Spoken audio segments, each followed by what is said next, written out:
Stelpur, svekkjandi tap, ætlaði að gera meira hugulönd fyrir á móti Danmörku nú rétt áðan. Hvað er að gerast hjá okkur í þessu leik?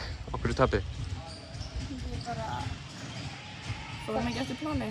Já, þær voru bara tilbúnar að mæta okkur og voru bara með hörkuna og við vorum ekki að gefa saman tilbaka. Við vorum að hitta og svona. Já, og fyrst, maður þarf bara að fá þetta fyrst í vörninni til að geta fengið betur í sókninni og bara gekk ekki. Gekk ekki í dag. Svona þegar danska liðið er að byggja upp forystunum sína í fyrri hálfleiknum þá þeir eru svolítið svona grófar, eru svolítið í ykkur og gera ykkur erfitt fyrir að komast yfir miðjum með boltan oft. Hvernig er að spila móti svona lið? Það er erfitt en við getum alveg. Við höfum bara verið alltaf saman og við vorum ekki að spila saman í dag. Það var ekki. Hvernig er boltinn sem er spilaður eins og í þessum fyrstu 4 leikjum ykkar hérna úti? Hvernig er hann ólíkur kannski því sem þið eru vanar heima?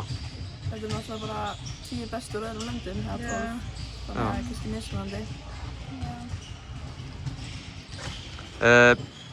4 leikir búnir að ná í 1 sigur. Alltaf talað þetta mót sem svona þetta er æfing fyrir þið. Þið eru á leiðin til Grikklands núna í byrjun ágúst. Sjáu þið framfarir hjá liðinu eða svona hvernig er það með þetta? Já, maður lærir náttúrulega alltaf af ykkur. Já.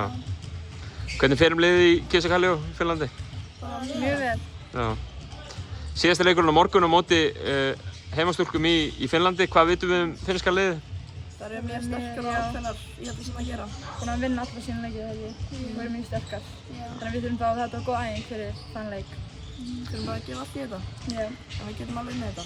Eru þær stærri heldur en þetta danska lið var ekki drosalega stórt? Það er ekki svipað. Það er bara svona sterkar. Já, það er bara sterkar. Kærar þakkir stelpur og gangi ykkur vel með lokaleikinn á morgun. Takk fyrir.